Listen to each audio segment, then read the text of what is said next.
Hi, this is Jenna. Welcome to Wildcat Productions. This year, there are many new faces that we welcome into the new school. Let's meet them and hear what they have to say. With the start of a new school year, a walk through the halls brings many new faces. Along with a new class of 7th graders, there are 7 new teachers added to the staff. They all come from different backgrounds and bring their own styles of teaching. I worked at Dartmouth as a special education TA and subbing in various classrooms. And prior to that, I was a field biologist working in Illinois, Utah, and Idaho. I worked in Fall River with 8th grade teaching math. Whether just starting out as a teacher or continuing their teaching careers, they all had specific reasons for choosing to come to Westport Junior Senior High School. I'm actually from Westport. I grew up here and I went through up through the middle school. Ended up going to high school and college out of state. But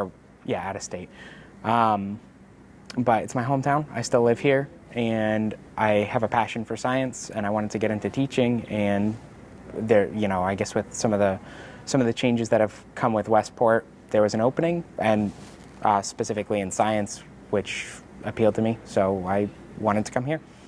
Westport, I wanted to transition to teaching science, and so they had a STEM position opening. And so right now I'm teaching engineering and I'm teaching STEAM math. So it's a mix of both worlds. They're all off to a great start and have found many things that they enjoy about the school. My favorite thing is being able to connect with the students and being able to develop the curricula as I go. Yeah, students are treating me well. There's obviously a transitional period, and every time you have a new class and everything, that's always takes some getting used to. So still figuring some of that out. But on the whole, it's been a really stellar experience, and I really like all my students. So. But teaching is not their only passion. They have other hobbies outside of school. I'm really into science generally, but ornithology specifically. I'm an avid birder, so in my free time I like to go out and especially look for new species that I haven't seen before, but just being outside in nature and seeing all the birds and wildlife generally. Birds are my focus for sure, but if I see a snake or mammal or something, I'm into that. I also play board games. That's always been like a pastime of my family, like a bonding activity. So I do that a lot, and yeah, that's kind of what I like to do in my free time. I like to play tennis. I enjoy running and going to coffee shops and that sort of thing. Students who drive to school must purchase a parking pass to park. Let's take a look and see how this policy works and where the money goes. If you drive a car to school, you must have a parking pass, and students at Westport High School pay $15. But why is it needed? It's a safety issue. So if there's an issue in the parking lot where there might be some contraband weapons or anything like that in a vehicle, I don't want to have to go to the vehicle, get the license plate, run the plate, it comes back to dad. Now I got to figure out who the father of this kid, male or female. So for safety-wise, you get a pass, and you comes right back to you. So I call it into the office and I say, who's got pass number 12, and it comes right back to the person that the car belongs to, and we can go grab them right from class. With the expenses of owning a car, the added cost of a parking pass doesn't sit well with students. I think it's kind of ridiculous that we have to pay for parking. I think we shouldn't have to pay for parking because, we go to a public school. I think it's ridiculous. We already have a poor school. They're just trying to get money from the little kids, so I just think it's pointless. For the students who believe that they can get away without paying for parking. It's a $25 ticket every time. I don't have a set schedule on when I go out there. I just kind of pick a day and just go. But it's common sense. Pay $15 once or keep paying $20 a whack. Senior Jaron Rice and others explain what they think the parking pass money is used for. Mr. Aho clarifies where the money is going. It's like extra things that the school needs. I'm not really sure what the money was going towards, but I kind of want to know. So I have no idea. The school is in probably the worst condition I've ever seen it, so I honestly don't know where the money's going. It's basically to pay for the parking pass system itself. It's not an excessive amount. Some schools pay up to $150. You know, we're relatively pretty cheap. At my previous schools, we pay $20, $10 each semester.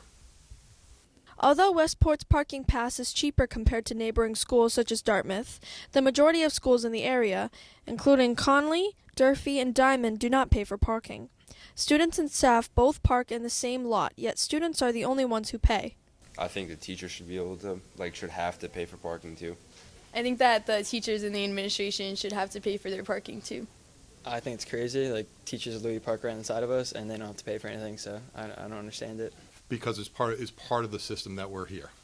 The district sets up the staff parking system, not the high school. And they're required to have it. So staff and students are a little bit different. As we all know, there's a new bathroom policy at school this year. Here's Mikhail to tell you how it works and what the reaction has been so far.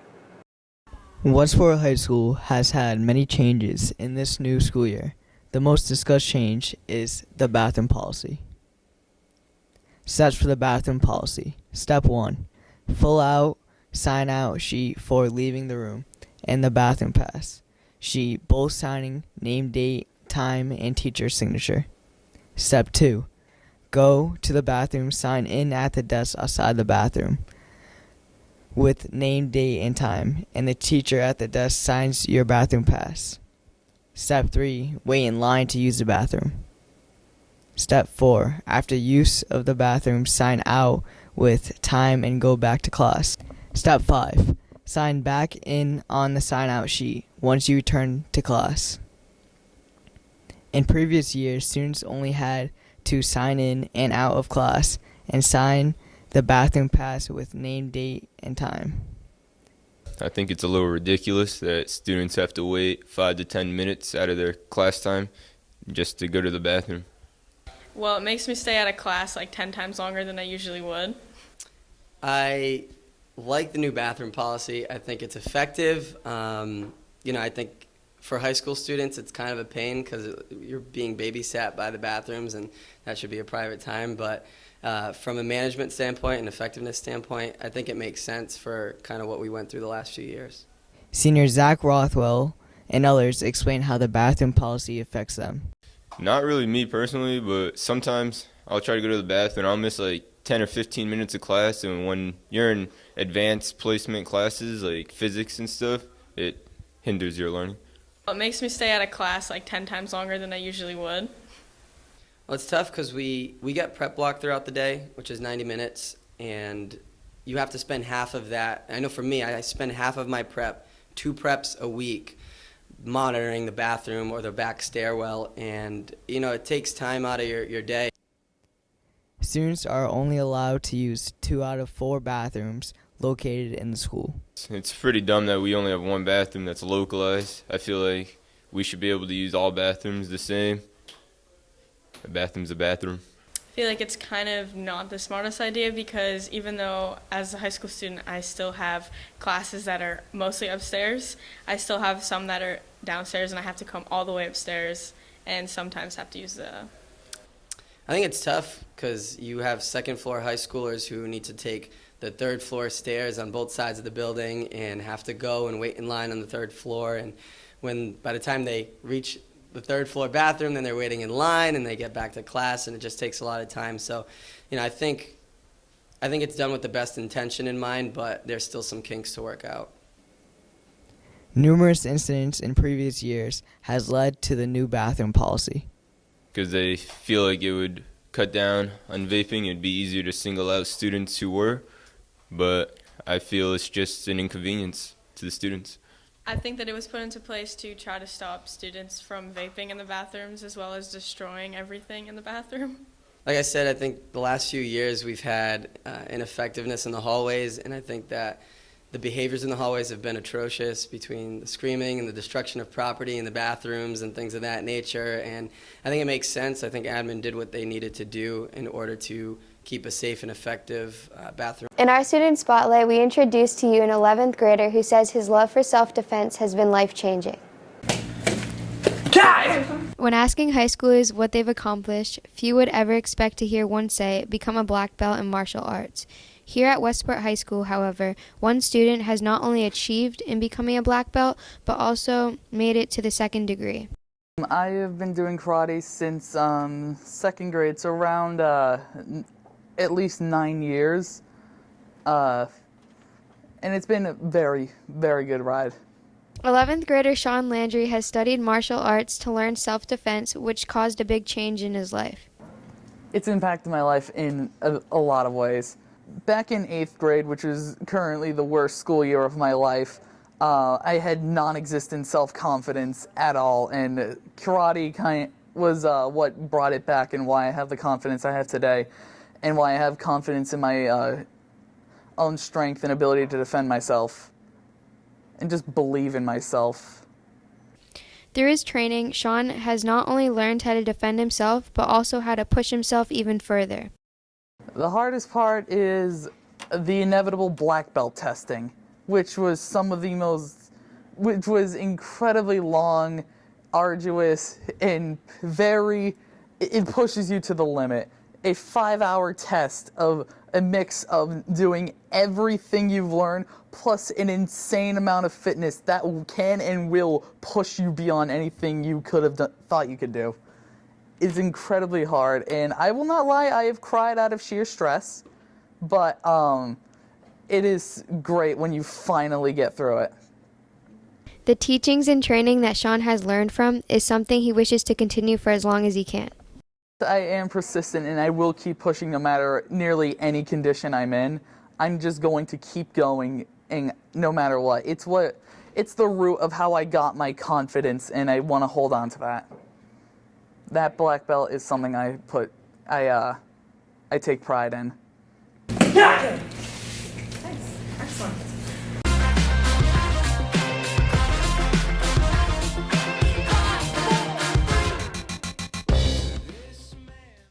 The brown and white is the history of Westport. Prior to being Wildcats, we were the Villagers, and prior to that, we were the Brownies. We were related and affiliated with Brown University. However, the majority of students at the school want to make a change from the antiquated brown and white colors. I feel like a lot of students don't like the color brown, so a lot of students don't like to wear it. The school colors now are just really ugly. The ones now are terrible. Because brown is ugly. We are going to get a new school. It's a new beginning. I've always felt bad that the middle school, which was blue, that color wasn't incorporated into the high school colors. I think brown and white are just really outdated and really awful. Some don't understand the need for a change. It makes me feel very sad, and it clearly means that many of the students and adults voting for this don't know the history of our school or town. If a change were to happen, what are the preferred colors the school community wants to see? Maybe like black and gold. Black and gold. Black and gold. I would say black and gold. I've given it some thought, maybe some blue and white, just because I think it brings me back to the middle school was the blue wave, and I think that pertains to our town a little bit more, being a coastal town. Blue and white kind of resembles the beach and Westport a little bit better. All of the students that were spoken to feel the current school colors are destroying school spirit. However, Mrs. Avila feels otherwise. I feel like the students that think it's destroying school spirit need to do a little bit of research to see where the school colors came from and realize how wonderful having brown is. It's unique, and no other schools in the area have that color.